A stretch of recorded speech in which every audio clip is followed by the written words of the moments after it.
Well, hey all, and welcome back. And today I have an exciting review for you, the new Transformers Studio Series 86 Megatron. Now before we get started, let's go ahead and jump into the packaging. What we have here is the typical new Studio 86 design. We've got Megatron here. We have his possibly controversial tank mode, since we all want gun Megatron, but we know that's not going to happen anymore. We've got the side, some nice illustration. We have a back that has a more clear picture of his robot mode as well as the tank mode. And then we have a shot from the movie. Little description here, part of art here, and then typical generic bottom. So anyway, let's go ahead and get this guy out of the packaging and see if he's worthy of our collection. First, he comes with a pistol version of himself, which he can hold or we can hand to another character. And he comes with this purple sword. I feel like the texture and the paint definitely give it a cartoony feel because it has sort of a softness to it. Aesthetically, Megatron really knocks it out of the park. This one really does carry the energy and the character that is Megatron though. The face sculpt is excellent. I really like the overall shape and the cues that are passed throughout the entire design in the body, though the legs are a little bit different. I will say this though, even though the legs are not spindly as they would be for a handgun, they are a little bit more stocky. I feel like they show a better grounded character and a little bit more robust and heavy duty. So I do think the legs are an improvement in that respect. Now, as far as posability goes, we have a weapon that can come off. So we're going to leave this off for now just so we can show you some of the posability. We have this really nice joint inside the arm. The cavity comes out here and butterflies out. It gives you a lot of posability that allows him to get around his square body. Now, it does break the design here. However, if that is a concern, you can just push it back in. But we have that, gives a nice forward and backward. We have a rotation of the shoulder, pretty high up tilt, even with this piece from the pistol design in there. We have a little bit of rotation at the bicep. Arm can go up like so. Rotation at the hand. We have 3 fingers that open here and a index finger that can be fully extended here. Hands do suffer a little bit from the 5mm peg design. However, it's nothing too terrible, especially if you turn them in like that. We have rotation of the wrist. We have a little bit of movement there. We have some inward parts that allow for that. Then we have rotation at the waist. We have full 360 head.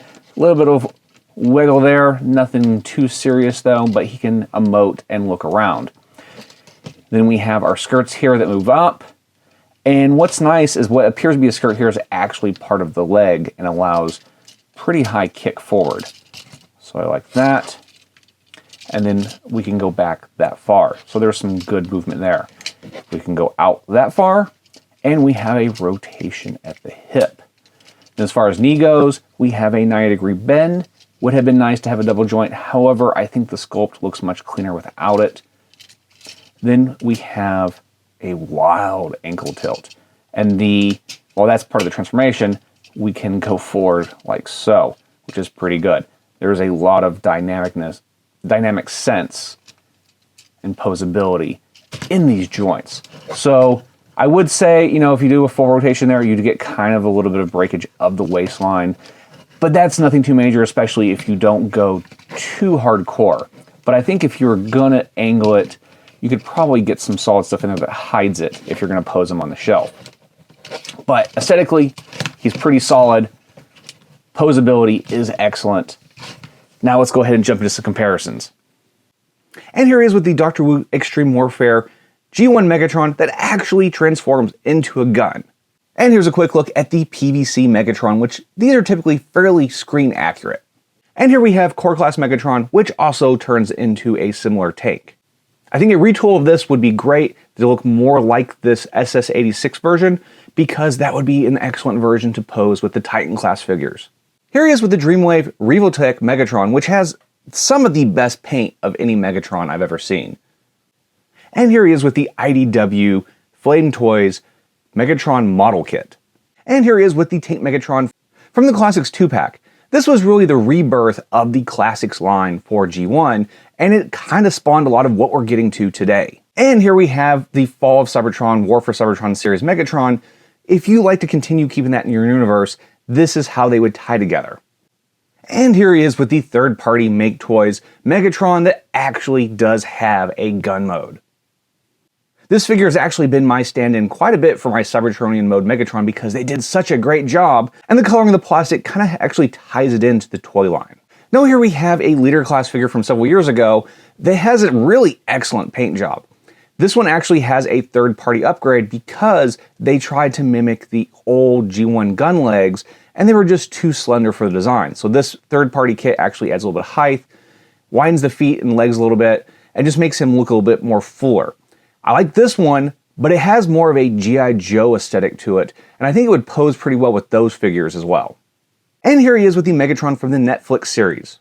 While I do think this is a very cool character, you can see how he's definitely evolved to be more true to the animation model with the latest release.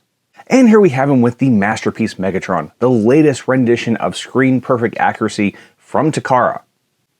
Now while you can see there are some differences here, not being just the size, but some of the design features such as the legs, which grow into handle for the gun, and a few other things here and there. However, the head is spot on, and the key elements that do identify Megatron as being Megatron from G1 are there. I do think the big thing that throws off is the legs. However, I think the beefier legs actually might give him a better stance, a better pose, a better silhouette than the skinny, sort of Hooven type legs that he had in the original G1 design. And that's sort of where a benefit of making him from a tank is versus making him from a handgun. That said, I would not be surprised if this somehow gets retooled, even if not officially, into being some sort of handgun variant, because there's so much here that is spot on, but we're just lacking that little G1 toy nod.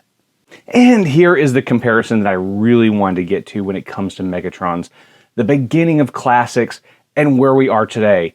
While some may not consider these the classic line, it really is the continuation of trying to get a figure that best embodies the character from the TV series. Now yes, the figure on the right is a bit dated. It is the hanky version of Megatron, but it is still a great figure, and it is the last opportunity, even stateside, that we will see a figure that is a regular release that's not Masterpiece as a gun Megatron. Now the US got a very colorful version, but Takara got this nice gray and silver version that definitely feels a little bit more embodied of the evil, realistic, tough Megatron. That said, jumping forward, we really have made strides in technology, being able to balance a figure, being able to hide parts and transform, and that has given us this great new Megatron. And I want to show what he looks like with the two releases of Soundwave and Starscream. And while we do have an upcoming leader class Soundwave, which may be a little bit larger, probably the same will happen to Starscream because they will just reiterate these figures to the end of time. I like how these two scale, and I also like the aesthetic of these two, and I think these are suitable enough for my collection where it would really be something amazing that has to come out to make me replace either of these. And I think this will be my lineup for Megatron and his two main henchmen. Not everyone has had a chance to get the SS86 version, and they have the older Earthrise version. That said, that is still an excellent figure, and I do like how Megatron towers over him. I've always liked the idea of Megatron being a more imposing, more powerful figure that gives Prime more of an uphill battle when he goes against him. Now, if you've been able to get the SS86 version of Optimus Prime, my version here has the upgraded window stickers that gives him a more anime look. These guys just pair excellent together. While neither of them are a one-to-one to the cartoon models, they are both an excellent interpretation of the character and draw enough inspiration from those models to where we have great looking figures with great posability, with great transformations, and I think they really have upped the game and taken it to the next level.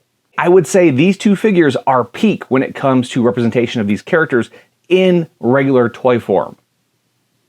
And even though they are leader class, they are still on a small enough scale where they do work with all the other figures. In conclusion, this is an excellent figure.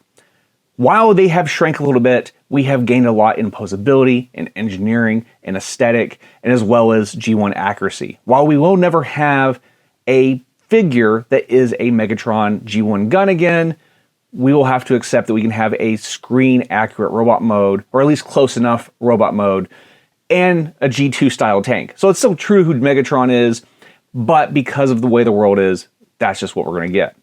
But anyway, let us know if this is worthy of your collection. Make sure you like and subscribe, and we'll see you all next time.